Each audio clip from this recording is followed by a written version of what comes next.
Kjo nuk përmban as pak rrezik provimi i jurisprudencës në gjuhën shqipe. Rumi për ndryshimin në arsimin mbështet dhe qëndron në mbështetje të studentëve në lidhje me kërkesën e tyre dhe peticionin për provimin e jurisprudencës të jetëve në gjuhën shqipe. Është diçka që garantohet edhe me ligjin për përdoриmin e gjuhëve. Edhe nuk përbën as pak logjik që në një shtet ku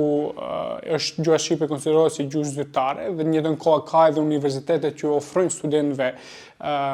fakultetin juridik në gjuhën shqipe të ju pamundsohet provimi i jurisprudencës në gjuhën e tyre anëtare, sepse normalisht pas kryerjes së studimeve në një gjuhë anëtare të detyrohesh të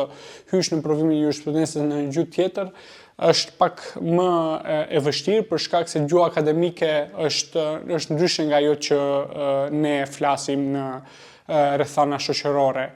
me të tjerë. Kjo nuk përmban as pak rrezik provimi i jurisprudencës në gjuhën shqipe, sepse ka shtete në Bashkimin Evropian, po edhe përtej oqeanisë si Kanada, që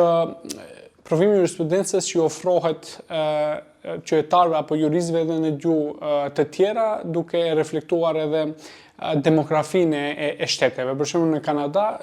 provimi i jurisprudencës është në dy gjuhë, në gjuhën angleze dhe në gjuhën frënge. Më pas që e keni në Belgjik që ofrohet në gjuhë holandeze, në gjuhë frënge dhe në disa rajone të caktuara edhe në gjuhë gjermane. E keni në njëjtën kohë edhe të mos gabohem në Zvicër që u ofrohet në tre gjuhë, në gjuhën gjermane, frënge dhe në gjuhën italiane. Pra, me që jemi një shtet që aspirojmë të Bashkimit Evropian, me do e mos duhet që të përshtatemi me realitetin e shteteve evropiane dhe të mos e konsiderojmë si rrezik ofrimin e provimit të jurisprudencës edhe në gjuhën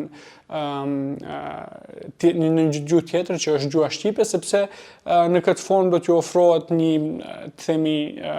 mundësi e barabartë të gjithë studentëve dhe askush nuk do t'jetë i kufizuar drejt provimit të jurisprudencës.